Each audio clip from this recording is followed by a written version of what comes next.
हटिए साइड हटिए। आइए सर। चलो चलो दूर हटो।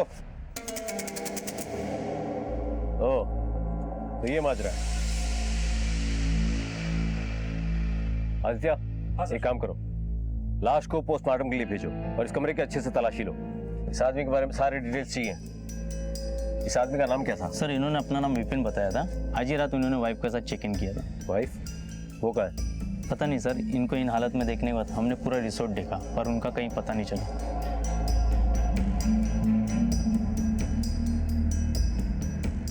सर मैंने पूरा टेंट अच्छे से चेक किया है। विक्टिम का सारा सामान गायब है, मोबाइल, पर्स और यहाँ तक कि सारे कपड़े भी। बीवी और सारा सामान सब कुछ गायब है और है तो सिर्फ एक चीज, एक 40-45 साल के आदमी की लाश। आदित्य ऐसा करो, रिजॉर्ट के रजिस्टर में जाकर चेक करो, इसके डॉक्यूमेंट्स की कुछ जेरॉक्स कॉपी होगी और साथ ही इसके मोबाइल नंबर्स और परमानेंट एड्रेस लिखाया होगा, वो भी पता करो। सारी डिटेल्स निकालो, हमें फौरन इसके घर पे इत्तला करना होगा। राजस्थान के विपिन मारवा की अभी कुछ ही दिन पहले शादी हुई थी। अपने जीवन का एक लंबा पड़ाव अकेले पार कर चुके विपिन मारवा की खुशी का ठिकाना नहीं था, लेकिन इससे पहले कि वो इन खुशियों को यादगार बना पाते, किसी ने उनकी हत्या कर दी और उनकी हत्या के तुरंत बाद उनके साथ जयपुर घूमने आई उनकी पत्नी भी गायब हो गई। क्या विपिन मारवा की मौत और उनकी पत्नी का इस तरह से गायब हो जाना एक सोची समझी चाल थी?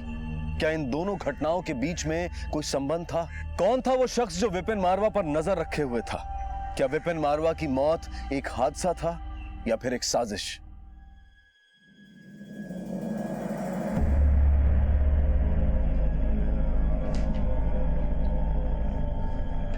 साहब हमारा बेटा केशव की खबर मिली के साहब? देखो काका, थे घना बुजुर्ग आदमी, क्यों रोज रोज यहाँ पर आकर अपना टाइम खराब करते हो और मेरा टाइम खराब करते हो? जिस दिन थाको बेटू पकड़ में आ जाओ लो ना, थाने अपने आप पत्तू लाग जाओ लो। और वैसे भी आपके बेटे ने जो काम किया है ना, उसकी सजा तो उसको 7 जन्म में भी देनी पड़ेगी। अभी आप यहाँ से जाओ, मेरा टाइम खराब मत करो।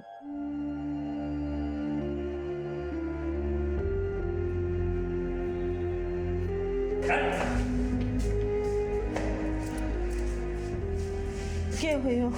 केशव का कुछ पता चला? दरोगा जी ढूंढ रहा है।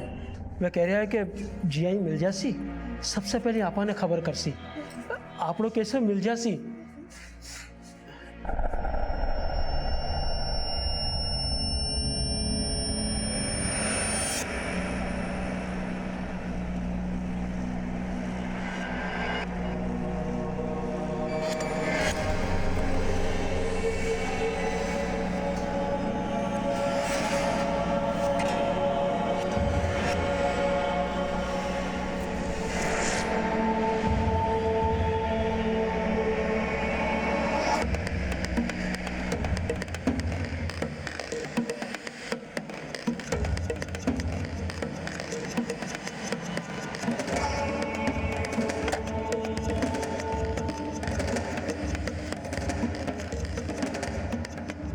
हेलो, मैं यहाँ पहुँच चुकी हूँ, कहाँ मिलना है? सर ये रही विपिन की पोस्टमार्टम रिपोर्ट। रिपोर्ट के मुताबिक विपिन की मौत दम घुटने की वजह से हुई है, पर गले पर तो कोई निशान ही नहीं मिले हैं सर। शायद किसी ने मुंह पर तकिया रखकर विपिन को मार डाला। आदित्य। हाँ सर। अब तक हमें उसकी बीवी के बारे में कुछ नहीं पता चला। रिजॉर्ट के सीसीटीवी फुटेज का क्या हुआ? सर मैंने चेक किया, पूरे रिसोर्ट में कहीं भी सीसीटीवी नहीं है जिसके जरिए हमें उसकी बीवी के बारे में कुछ पता चलता। रिसोर्ट के अंदर रात में रुके लोगों से और नाइट शिफ्ट के स्टाफ से मैंने पूछताछ की थी, किसी ने उसका चेहरा देखा ही नहीं था सर।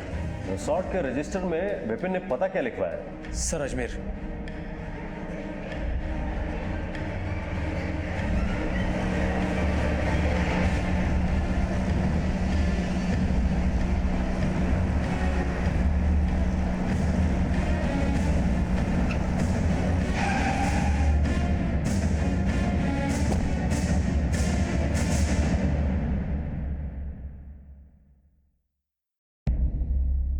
जी आपके बगल में ये जो घर है विपिन शर्मा का, उनके साथ कोई और रहता था? वैसे तो सर इस घर में हमेशा ही ताला लगा रहता था। अब विपिन भाई तो हमेशा काम के सिलसिले में बाहर रहते थे, पर हाँ साहब, पिछली बार जब वो आए थे तो उनके साथ एक औरत थी, शायद जिसके साथ विपिन भाई ने शादी की हो। आपने उस औरत का चेहरा देखा था? नहीं साहब, वो तो हमेशा ही घूंघट में रहती थी। एक आध बार बात करने की कोशिश की थी पर वो ज्यादा बोलती नहीं थी, पर विपिन भाई हमेशा उनके साथ रहते थे। आप जिस नंबर को डायल कर रहे हैं वो इस समय स्विच्ड ऑफ है। आप जिस नंबर को डायल कर रहे हैं वो इस समय। सर जब से विपिन की मौत हुई है उसका नंबर स्विच ऑफ आ रहा है। आदित्य उसकी बीवी मोबाइल तक लेकर गई है और इसके पड़ोसी से बात करके ऐसा लगता है कि जैसे विपिन को भी उस औरत के बारे में ज्यादा कुछ पता नहीं होगा। 45 साल का था, अकेला। हो सकता है 20-22 साल की लड़की देखी और झटपट शादी कर ली, लेकिन उस औरत के लिए ये शादी नहीं बल्कि एक प्लान था, विपिन को बर्बाद करने का प्लान। एक काम करो। हाँ सर। विपिन के मोबाइल के पिछले एक हफ्ते के सारे डिटेल्स निकालो। वो कहाँ कहाँ गया, किससे मिला। अगर हमें ये पता चल गया तो शायद हमारे हाथ कुछ बहुत बड़ा सुराग लग सकता है। ठीक है सर। विपिन हनीमून पे था, वो जरूर कुछ होटल्स, रेस्टोरेंट्स, टूरिस्ट प्लेसेस पे गया होगा। उन जगह की सीसीटीवी फुटेज में हो सकता है हमें वो लड़की दिख जाए, या हो सकता है शायद कोई और हो जो इनके बारे में कुछ जानता हो।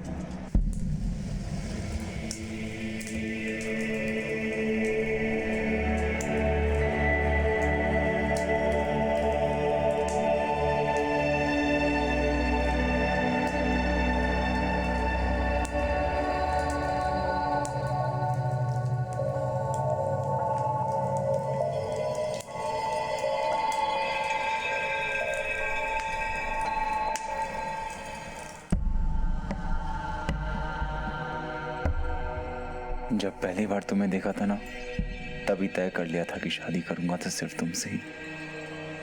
दिमाग से लेकर दिल तक की नसों में अब खून नहीं, सिर्फ तुम्हारा ही नाम दौड़ता है।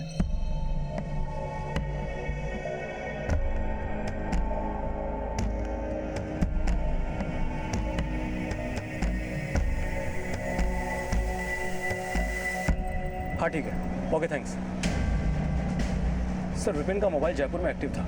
लोकेशन हवा महल, अल्बर्ट हॉल जैसे एरियाज थे। फिर उसके बाद वो रिसॉर्ट गया। हवा महल के लोकल पुलिस वालों ने हमें बताया है कि हवा महल के पास में एक शॉप है जिसके सीसीटीवी फुटेज में उन्हें कुछ ऐसी फुटेज मिली है जिसमें विपिन के साथ जो लड़की थी वो साफ दिख रही है। फौरन उस सीसीटीवी फुटेज को मंगवाओ। ठीक है सर।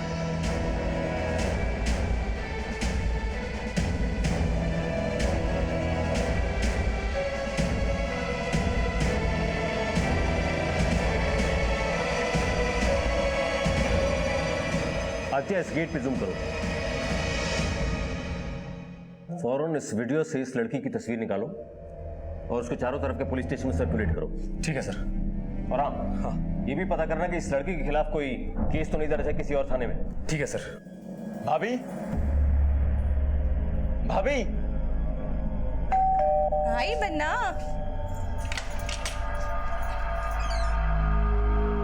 ओहो, ये बात है। बस बस 1 मिनट यहीं रुकना, मैं अभी आई।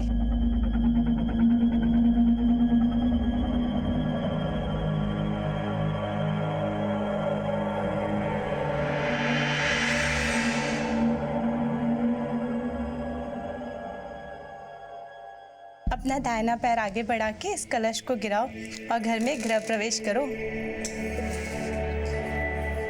इतनी खूबसूरत दुल्हन कहाँ से चुरा लाए बन्ना? भाभी चुराया तो इसने था, पहली मुलाकात में मेरा दिल। अच्छा? सिरोही में पहली बार मिला इससे। अच्छा। जब वो प्रॉपर्टी वाले काम से गया था। हाँ हाँ हाँ। प्रॉपर्टी के उस काम में तो मुझे नुकसान उठाना पड़ा भाभी, लेकिन भगवान ने मुझे पूजा देकर मेरी जिंदगी के हर नुकसान की भरपाई एक ही बार में कर दी भाभी। अरे बस बन्ना, तुम पे तो मजनू का ही भूत सवार हो चुका है। अब बस खड़े खड़े बातें करने की, इसको आराम भी करने दोगे भाई? भाभी आप भी ना।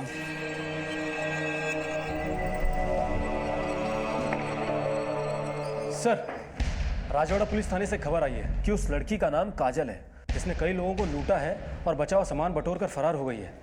और सर सबसे इंपॉर्टेंट बात तो ये है कि इसने अपने पहले पति की भी हत्या की है।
बन्ना,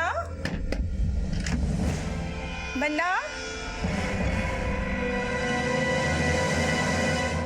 दो लोगों को जोड़कर एक नई जिंदगी देने वाली शादी की परंपरा अब लोगों से उनकी जिंदगी छीनने का कारण बनती जा रही थी।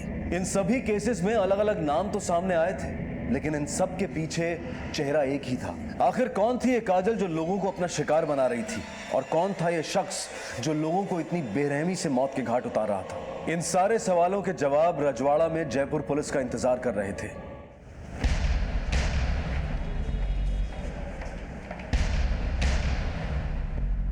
सर, इस काजल की तलाश तो हमें काफी समय से थी। काजल की शादी यहीं राजवाड़ा में प्रताप सिंह के साथ हुई थी, पर प्रताप और काजल का रिश्ता कुछ ठीक नहीं था। प्रताप उसके साथ में शारीरिक संबंध बनाना चाहता था, पर काजल को उसमें जरा भी दिलचस्पी नहीं थी। एक दिन काजल अपने घर से बाहर निकलती है, पर प्रताप को उस पर शक था, जिसकी वजह से वो काजल का पीछा करना शुरू करता है। और पीछा करते करते वो पास ही के जंगल में जा पहुंचता है। वहां जाकर देखता है कि काजल अपने प्रेमी केशव के साथ में कुछ आपत्तिजनक हालात में मिलती है। वो गुस्से में आकर काजल को उल जलूल कहने लगता है, और यहाँ तक कि काजल के साथ में मारपीट भी करता है कि तभी केशव एक बड़े से पत्थर के साथ में उसके ऊपर वार करता है और उसका मुंह पूरा कुचल डालता है। और यही नहीं सर, इसके बाद केशव पेट्रोल छिड़क कर उसकी लाश को आग लगा देता है। उसी दिन से ये दोनों फरार हैं। अब काजल अपने हुस्न के जाल में लोगों को फंसाती है, उन्हें विश्वास दिलाती है और बाद में उनसे शादी कर लेती है, और केशव की मदद से उनकी हत्या कर उनका सारा सामान लूटकर भाग जाती है। हेलो, क्या?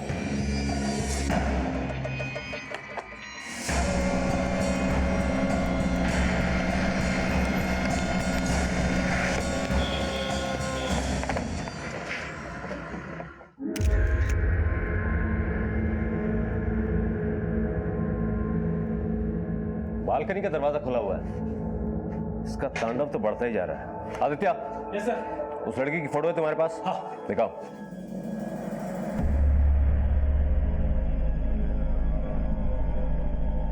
यही वो लड़की है जिसने अपना नाम पूजा बताया था? आपका देवर इस लड़की से कहाँ मिला था? सर वो प्रॉपर्टी के किसी काम से सरोई गांव गया था। आपका देवर सिरोही किससे मिलने गया था? सर किसी जमींदार से मिलने गया था, संदीप नाम था शायद। वहीं वो इस पूजा से मिला और उससे शादी कर ली। आदित्य। हाँ सर। लाश को पोस्टमार्टम के लिए भेजो, हमें सिरोही जाना होगा काजल और केशव का पता लगाने। ठीक है सर।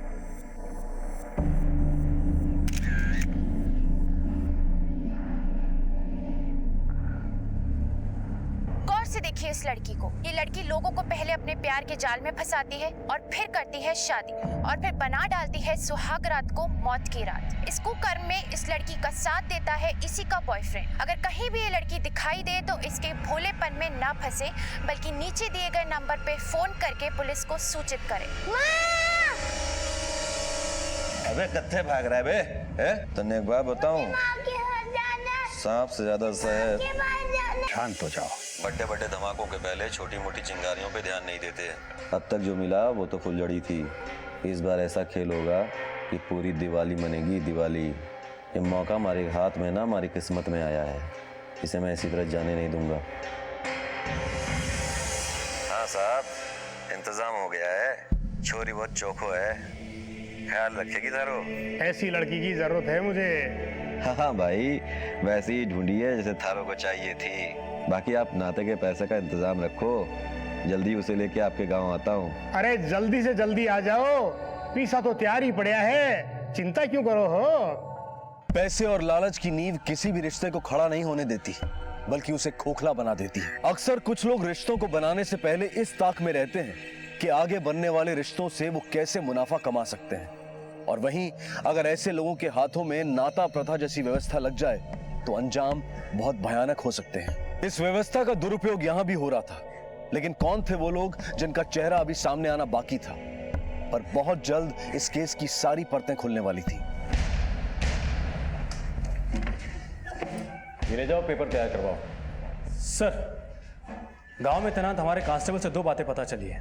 पहला तो ये है कि काजल के माँ बाप ने प्रताप के पिता मंगस से काफ़ी पैसा ब्याज पे ले रखा है, जिसकी वजह से उन्होंने काजल की शादी प्रताप से कराई। दूसरी इंपॉर्टेंट जानकारी ये है कि काजल का एक बेटा भी है, प्रताप से नहीं बल्कि उसके पहले पति केशव से, जो उसे प्रताप के साथ हुई शादी से पहले ही हो चुका था।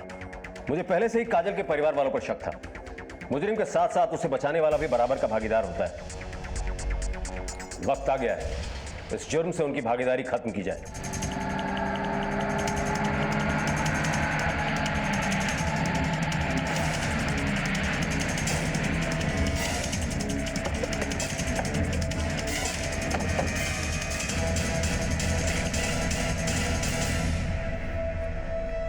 कहाँ हो साहब? आपको हमारे साथ चलना होगा।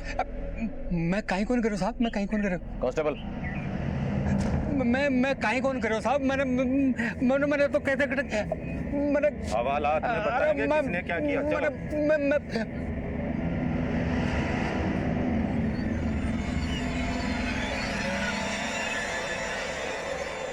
उम्र ज्यादा है आपकी, तजुर्बा भी ज्यादा होगा, इसलिए मैं नहीं चाहता कि आप जरा भी झूठ बोले और आपको दर्द भी ज्यादा हो। इसलिए जो भी पता है बिल्कुल सच सच बताओ। आपने बच्ची ने बचावा का रखे थे, माँ बाप कहीं नहीं कर सके साहब। मैं काजल ने शहर से वापस बुला लिया। केशव का साथ रहता हुआ 2 साल हो गया था। वो केशव का साथ खुश कौन हुई, मैंने पता लगे केशव से उनका एक बच्चों भी है।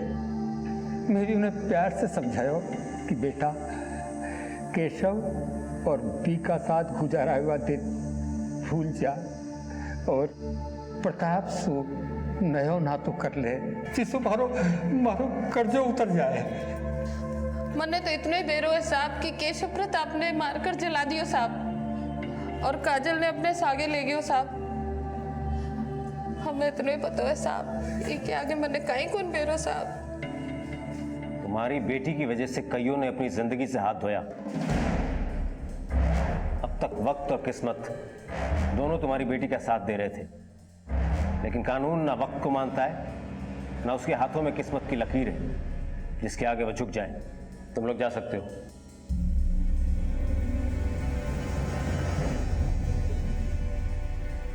मुझे लगता है कि ये केशव ही है जिसने काजल का सौदा करण के साथ किया है संदीप बनकर, और फिर इसी ने उसे विपिन के पास भी बेचा होगा। मुझे पूरा डाउट है कि हर बार केशव ही काजल को बेचता है और नाते के पैसे ले लेता है और फिर जानबूझकर उन लोगों को मार देता है ताकि काजल उसके पास वापस आ जाए, जिससे वो अगला खेल खेल सके। सर, मैं एक काम करता हूँ, सारे विक्टिम्स की कॉल डिटेल चेक करता हूँ। जैसे इन सबके बीच में काजल एक कॉमन कड़ी है, वैसे ही शायद हमें कोई कड़ी या कोई नंबर मिल जाए जो हमें इनके गिरबान तक पहुंचा दे।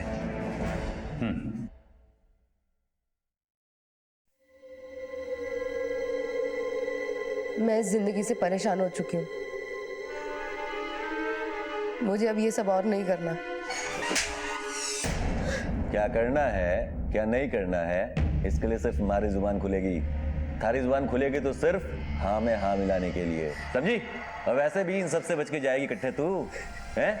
इन सब में जितना हाथ मेरा है ना उतना साथ तेरा भी है। और एक बात तो तने बताना ही भूल गया मैं, हैं? कि साथ देने वाले की सजा बड़ी होती है, हैं? इस बात को याद रखियो। चल भाग यहाँ से, भाग।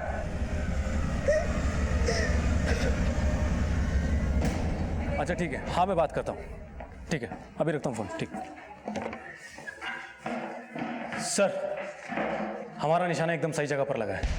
सारे विक्टिम के कॉल रिकॉर्ड में एक नंबर कॉमन है और विक्टिम को कॉल शादी के 2-4 दिन पहले ही किए हुए हैं। हालांकि बातों की ड्यूरेशन बहुत ज़्यादा नहीं थी। आदित्य, कई बार बड़ी बड़ी बातें कम शब्दों में ही की जाती। इस वक्त वो मोबाइल कहाँ है? सर अभी नंबर स्विच ऑफ है। इस नंबर का एड्रेस निकलवाओ और इस नंबर और इस फोन के IMEI नंबर को ट्रेस करने की कोशिश करो। ठीक है सर। बेटा, मम्मा जल्दी वापस आ जाएगी, जैसे हर बार आ जाती है। मम्मा, आपने किसी को मारा तो नहीं है ना? टीवी पर दिखा रहे थे। नहीं बेटा, मामा ने किसी को नहीं मारा। मामा जो कुछ कर रही है सब आपके लिए कर रही है। मम्मा, वो लोग आपको पकड़ के तो नहीं ले जाएंगे ना मुझसे दूर? नहीं बेटा, मामा को कुछ नहीं होगा। मामा बस यूं गई और यूं वापस आ जाएंगी, है ना? तब तक आप बैठ करके टीवी देखो।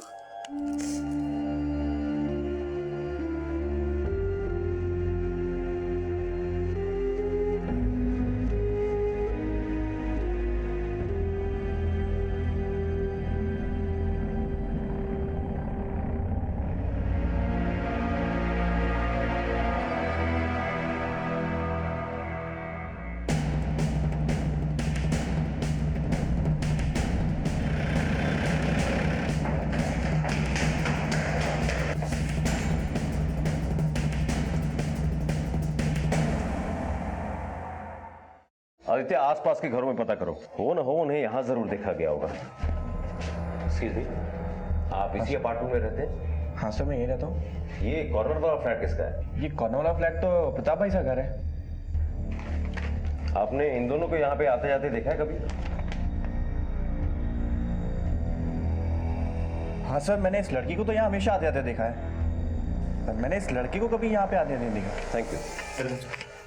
आदित्य, कहीं ऐसा तो नहीं कि काजल ने प्रताप के इस एड्रेस का गलत फायदा उठाकर केशव को सिम कार्ड दिलवाया हो सकता है सर। एक काम करो, हाँ, हमें फौरन प्रताप के घर चलना होगा। ये पता लगाना बहुत जरूरी है कि इस पते पर कौन कौन आता था। ठीक है सर। साहब बड़े अच्छे हैं छोरी, लेकिन इनके छोरा छोरी इनको छोड़ के चले गए। अब इस हवेली का और इनका ख्याल थारे को रखना है।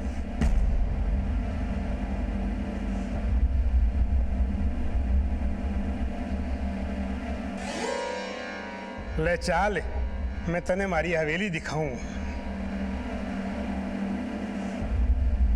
अब तो तू मारी जोरू है, सारी हवेली तने घुमा ले आयो, पर हवेली को खास कमरो है वो जो तने दिखावा ले आयो हूँ। लाजा इके मैंने मारी सारी जिंदगी कमाई है, इको ध्यान तने रखणू है।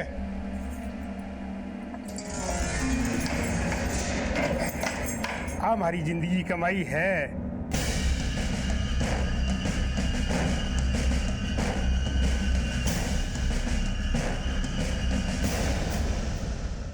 आप चिंता मत कीजिए, मैं पूरा ख्याल रखूंगी। शाबाश, बहुत अच्छी बात।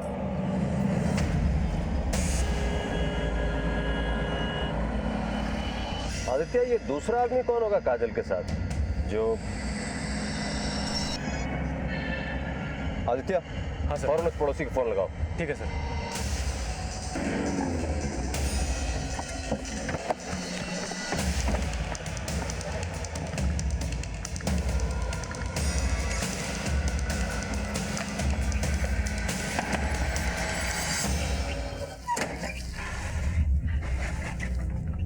इंस्पेक्टर साहब, आपके बेटे प्रताप के जयपुर वाले घर पे कौन कौन आता जाता था? जयपुर वाला घर? अरे साहब, मेरे बेटे का तो जयपुर में कोई घर हो ही नहीं सकता। अरे जयपुर तो क्या, उसका तो कहीं भी घर नहीं हो सकता। उसके पास तो इतने पैसे थे ही नहीं, क्योंकि धंधे में इतना नुकसान हुआ था ना। नुकसान? हाँ साहब, मेरे बेटे को दारू पीने की बहुत बुरी लत लग गई थी। बात बात में गुस्सा करने लगा था। उसकी इसी आदत के कारण उसकी शादी नहीं हो रही थी, तो भी मैंने काजल से उसकी शादी करवा दी। उसके घर वाले भी इसलिए तैयार हो गए थे कि मैंने सोचा उनका कर्जा माफ कर दूंगा। मैंने सोचा था साहब शादी के बाद सुधर जाएगा।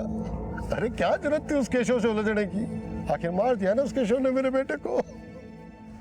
गौर से देखो, यही आदमी था? हाँ साहब, यही आदमी था वो। एक बार फिर से सोच लो, पक्का याद है? हाँ साहब, पक्का यही था वो आदमी।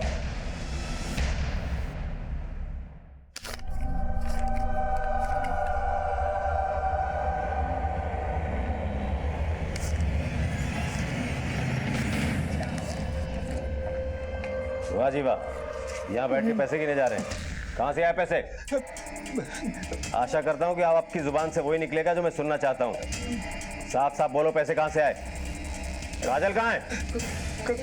ले चलो इन्हें, हवालात में सारी हवा निकल जाएगी। अरे साहब मेरी बात तो सुनो साहब, हमारी बात। अरे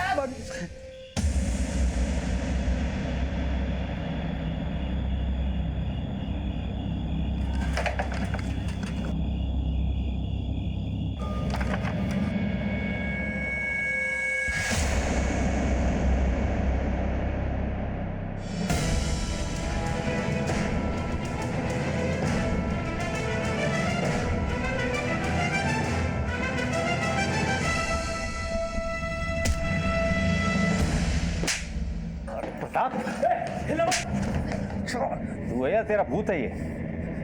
सबकी नजरों में तो तू बोल्ड हो चुका है। अब मैं तुझे अपनी बैटिंग दिखाता हूं। ले जाओ इन दोनों को। चल। और आपको शादी का ज्यादा शौक चढ़ रहा है। आपके इस शौक ने आज आपकी जिंदगी ले ली होती अगर हम वक्त पे नहीं पहुंचते। आगे से कोई भी गलती करने से पहले 10 बार नहीं 100 बार सोचिएगा, क्योंकि हर गलती का संबंध 100 से है। 100 नंबर याद है ना?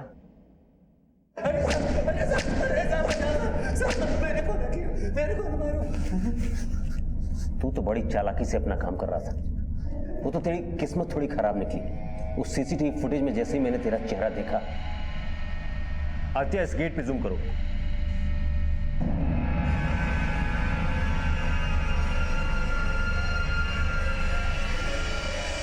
उसी समय सारा माजरा समझ गया था। और जब तेरे उस जयपुर वाले पड़ोसी को मैंने तेरी फोटो दिखाई, सारा मामला आईने की तरह साफ हो गया। गौर से देखो, यही आदमी था? हाँ साहब, यही आदमी था वो। देख प्रताप, गुनाह करने वाला कितने भी कदम आगे हो, कानून हमेशा उससे 2 कदम आगे होता है। तूने ये सोच कैसे लिया कि ये सब करके तू बच जाएगा? बोल! साहब, मारे को सूद ब्याज के धंधा में घना नुकसान पहुंचा। पिताजी को ये लगने लगा था कि मैं किसी काम का नहीं हूं। काम करने काज का 2.5 से नाच कर निकल जा मेरे घर से, निकल बाहर निकल। पर इस काजल की शादी जब मुझसे हुई तो मुझे इसके पहले पति केशव के बारे में और इसके छोरे के बारे में कुछ ना मालूम था। ठग गए इन लोगों ने मुझको। मैंने उसी दिन तय कर लिया साहब कि इस काजल को ऐसा सबक सिखाऊंगा कि ये जिंदगी भर भूलना तो छोड़ो साहब, सांस सांस में जिएगी, सांस सांस में जिएगी। साहब, मैंने काजल के घर जाकर उसके बच्चे को उठा लिया। फिर एक दिन काजल को मैंने केशव से मिलते देख लिया। काजल! अरे मारे को थाली गिर रही है। प्रताप! नहीं! प्रताप, हमारी बात सुन! प्रताप, ऊपर चल! केशव का काम तो मैंने वही तमाम कर दिया। उसकी मौत को अपनी मौत में तब्दील कर लिया। उसका चेहरा कुछ डाला, अपने कपड़े उसको पहना दिए, अंगूठियां पहना दी। मैंने सोचा साहब कि मेरी झूठी मौत मेरी जिंदगी के एक नए दरवाजे खोलेगी। काजल वहां थी, लेकिन वो कुछ कर नहीं सकती थी ना साहब, क्योंकि उसका बेटा तो पहले से मेरे पास था। फिर उसकी इसी मजबूरी का फायदा उठा के मैंने उसका नाता और लोगों के साथ कराना शुरू कर दिया। मेरी इस तरकीब ने मुझे कुछ ही दिन में लाखों रुपए दिए। ये जयपुर वाला घर भी मैंने उन्हीं कमाए हुए पैसों से खरीदा है साहब। और तेरे उसी कमाए हुए पैसों से खरीदे हुए घर ने तुझे फांसी के तख्ते तक पहुंचा दिया है।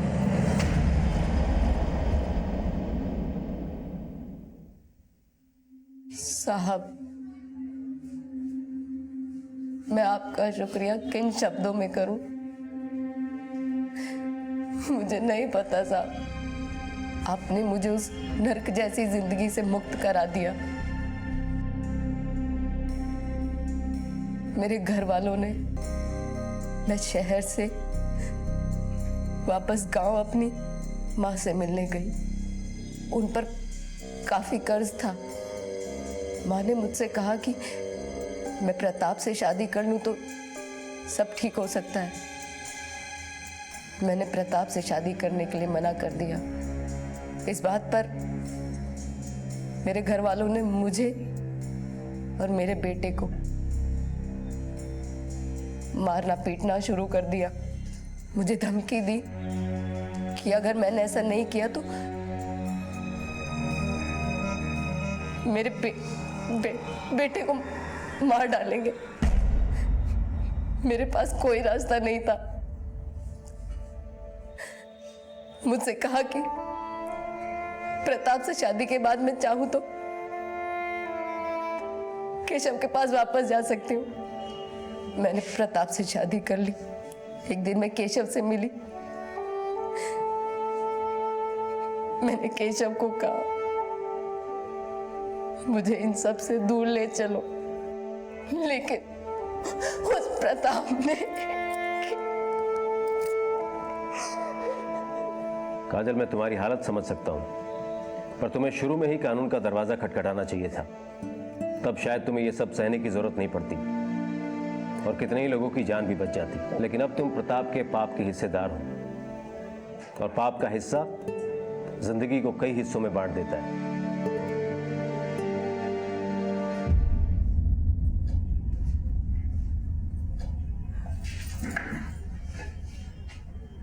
काजल, हम तुम्हारे बच्चे का पूरा ख्याल रखेंगे, उसे अच्छी शिक्षा देंगे, पर ये देखने के लिए तुम नहीं होगी, क्योंकि ये सारी बातें पुलिस को ना बताकर तुमने कहीं ना कहीं प्रताप का साथ दिया है।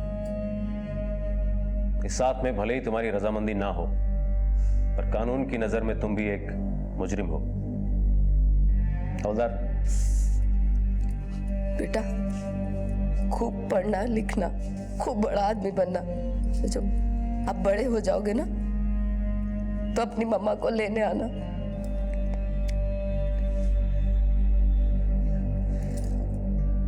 लालच, ईर्ष्या, क्रोध और बदले की भावना, ये कुछ ऐसे भाव हैं जिनकी उपज किसी भी इंसान के दिमाग को बीमार बना सकती है। प्रताप भी इन्हीं भावनाओं से ग्रसित था और अपने मंसूबों को पूरा करने के लिए उसने नाता प्रथा का सहारा लेकर उसका दुरुपयोग किया। हमारा देश आज उन्नति और तरक्की की ओर बढ़ रहा है।